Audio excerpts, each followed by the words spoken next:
Okay, we need to talk about this. This is huge. For years, it's been this, this pilgrimage. Really Grail, yeah. A trip to the UK just to see the peak of the Warhammer hobby.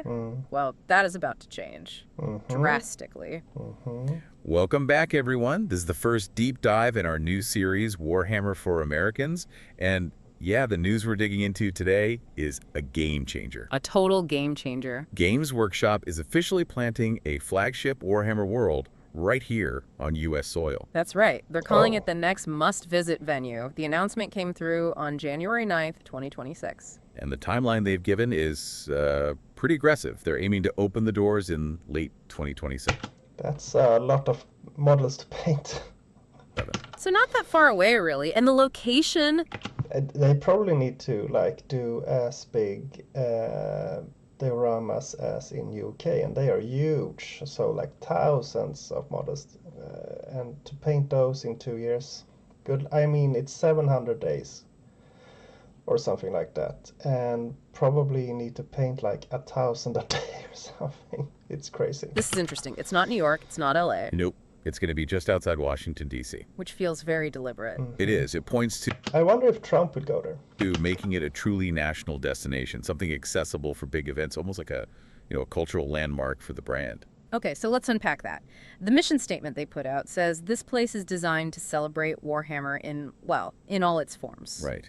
Gaming, painting, modeling, the storytelling, events, community. And they use this one phrase that really stands out. They promise something equally uncompromising on quality and experience as the original. And that word uncompromising, that's everything. To really get what they're aiming for, you have to look at what Warhammer World in Nottingham actually is. So what's the standard here? What is the U.S. venue trying to live up to? Well, it's not just a big store. It's an entire immersive experience, and it's kind of built on 3 pillars. Okay, what's the first one? First is the exhibition center. This is where the lore just comes to life. We're talking these massive, incredibly detailed dioramas. Like the Battle for Angelus Prime display. People have seen the pictures. Exactly. Yeah, I went to Warhammer World in Nottingham actually a couple of years ago, and it's a huge dioramas, and it's very impressive. It's just a visual wonderland. That's the artistic heart of it. And then killer number 2 has to be the gaming itself. It's not just a few tables in the back.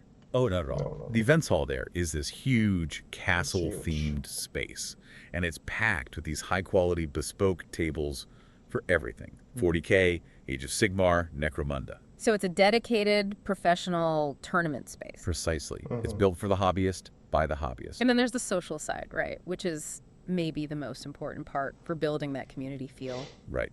Bugman's Bar. It's this themed pub, like a dwarf fortress that's really the social hub.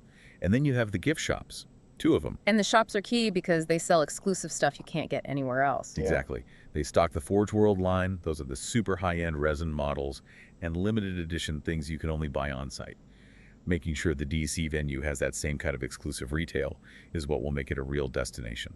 Yeah, I got the Rogue Trader rulebook, the first Warhammer 40K rulebook. It's pretty awesome. So if we pull back a bit, this whole thing feels like a huge validation for the American fan base. It absolutely is. But does it risk hurting the local game stores by putting so much focus on one central exclusive hub? That's a really good question. And I think their strategy is to elevate the brand experience, not replace the local scene. Okay. The U.S. huge, a central hub near D.C.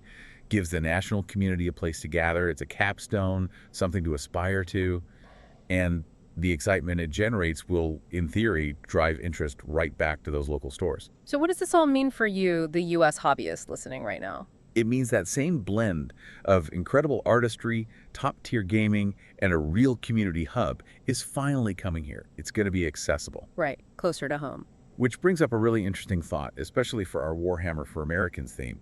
The Nottingham location is famous for its lore-heavy details, like that hidden Imperial assassin in one of the dioramas. Yeah, the Easter eggs. So the question is, what uniquely American lore-heavy exhibits or events might we see in the DC location? You have to wonder. That is a fantastic question to think about while we wait. For now, you should definitely follow Maybe all the updates as they come out on warhammercommunity.com.